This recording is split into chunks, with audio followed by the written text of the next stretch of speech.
Okay, so before anyone gets the wrong idea, let me just preface by saying that I don't really want to use the term Fudanshi for myself.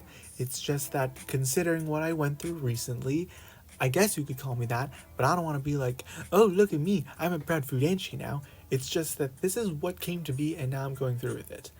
Man, me from like 4 years ago would have never thought that I'd ever become this kind of person. Or maybe I did and I just didn't think it actually happened for real. But I guess people change. Now, in case any of you guys don't know what Fudanshi means, it's a Japanese term that refers to a male person that loves BL content. BL stands for boys love, a typical romance genre depicting two guys falling in love. It's a pretty spicy genre. The female counterpart of this term is Fujoshi, a female person that loves BL content. That term is a lot more popular and well known since, well, most women in this world are into men. Now, again, just to set the record straight, for most of my life, I've never actually been a huge fan of anime or BL. I mean, I've seen it before, and I'm obviously well aware of it, since anime in general is so damn popular, even outside of Japan. One thing about anime that I've been able to appreciate is the art style. Maybe some people don't like it, but I've had a strong love for anime art styles because it's such a clean and cute style to draw characters. Of course, there are some anime styles that I don't like, but if I can find an anime art style that I genuinely think looks good, I will probably be drawn to it. Drawn to it. But seriously, if I like the art style, I'll probably want to watch it. But that never actually happened. I've never had the motivation to watch a full anime series and become invested in the story that much, since I guess it's just who I am. I have difficulty getting into new shows because going in them blind requires conscious effort, which means the only way for me to get into new shows, especially anime, is to find some series that I just naturally click with. It turns out that that day finally happened. So there's one particular anime that I would like to talk about more in depth, and this anime is actually what got me into anime and BL as a whole, but I would be lying if I said that that was the first anime I ever watched, because it's not technically true. There were two BLs that I watched a few years ago, and the reason why I'm only now saying that I'm a Fudanshi is because these two BLs weren't strong enough to get me into more BL. I kind of just watched them, enjoyed them, and moved on. In fact, they actually kind of hindered me from getting into more because I already got so attached to the pairings that I couldn't expand my heart enough to more, so I just stopped myself. No, I already found love. I can't open my heart big enough.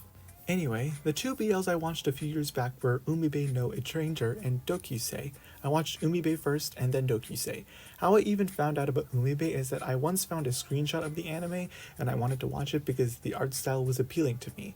See what I mean about before? The art style is what really does drag me in. I really liked watching Umibe for the first time. It was pretty relaxing to listen to. Great soundtrack, although the plot was kinda confusing. I guess it was too difficult to squeeze an entire story into 1 hour. And then I found out about Dokusei since it's also a pretty popular BL. Cute story, but kinda confusing, but a lot more kissing, I'll add that. I'm not going to go too in depth with what the plot is all about, you can check that out yourself, but my point is, these were the first BLs I ever actually watched. It's not necessarily significant to what I'm about to get into, but I think it's best that I add these two in here because they're relevant to the topic, and, well, these animes are special to me since they were truthfully my first animes. What made these so easy to get into is because they're only 1 hour movies, which makes them easier to finish, as they're anime adaptations of the beginning of the manga, which cuts the story down to just its first part and I could get a good idea of how the story is meant to play out. And yes, the story does continue in the manga. In fact, there are several volumes that continue their story, but I cannot be bothered enough to find those volumes. As long as it's not tragic and the boys remain in love, I do not care. Alright. With that out of the way, it's time for me to get more in detail about one specific anime that I've recently watched, and it is the anime that really hooked me into BL.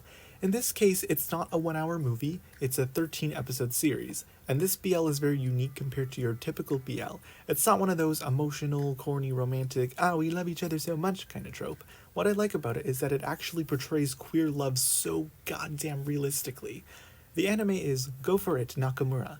One day I was scrolling on my YouTube feed and I got this thumbnail recommended to me. Just by looking at it, I immediately clicked it. Art style, and it looks like BL. The anime is of Okuto Nakamura, a shy gay high school boy who has a crush on another boy, Akihirose. The story plays out entirely in Nakamura's perspective, so we see everything from his point of view. Throughout the entire series, Nakamura attempts, and mostly fails, to get Hirose's attention to become his friend and spend time with him, and a lot of the time his failures are a mixture of comedy and secondhand embarrassment.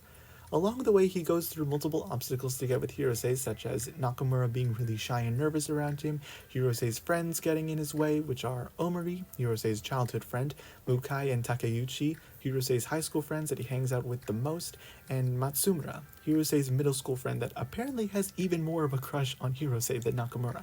And the worst of all, the potential of someone getting with Hirose before Nakamura can. It's a really well done anime as it checks out so many boxes. It's enjoyable, comedic, emotional, has an amazing soundtrack, and has a fully fledged story.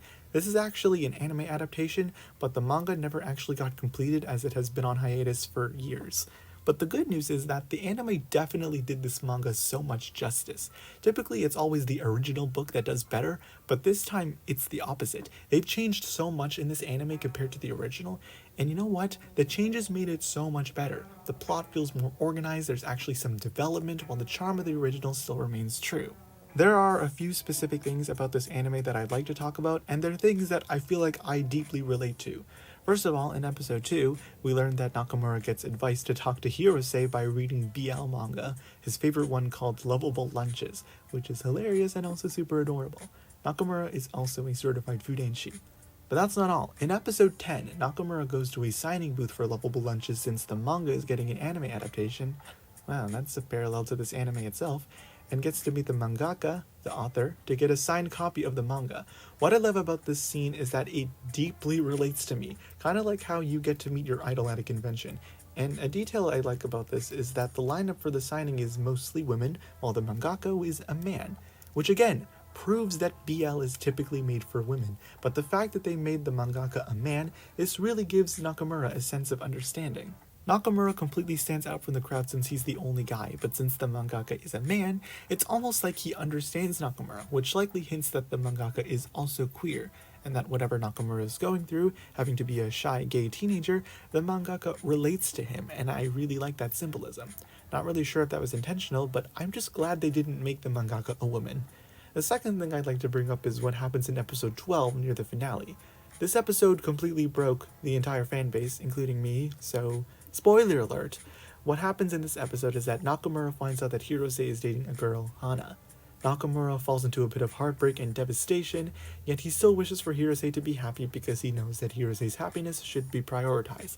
This scene is incredibly painful to watch, and it especially hits hard when you're queer. What I love about this anime is that it perfectly portrays a queer person living in a heteronormative society where your sexuality is disgraced or the minority. Nakamura realizing that Hirose has a girlfriend gives Nakamura that interpretation that Hirose is likely straight and Hirose will never get with Nakamura because he's straight. And I'm sure this is an experience many queer people have, the fear that your crush is likely straight and will never reciprocate because most people are straight and you'll never have the chance to be with that person. But what hurts the most is this scene, the part that has Nakamura walking home surrounded by heterosexual couples. This is really good symbolism as it shows how much of an outsider Nakamura is to the majority of the world. It hurts so damn much, but it's the truth of today's world. That episode breaks me down every time, but it's so well done, I can't even hate it. After watching that anime and getting to the finale, I can safely say that this anime is definitely a turning point for me.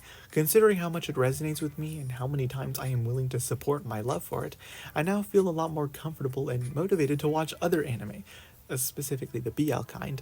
So far, I already got into Sasaki and Miyano, and I have a few more planned to watch after, such as Given, The Summer Hikaru Died, and Cherry Magic. I know The Summer Hikaru Died isn't technically a BL from what I've heard, but it's still kinda BL as it focuses on queer topics. Either way, I am literally turning into a Fudanshi, and honestly, I'm not even gonna stop myself anymore.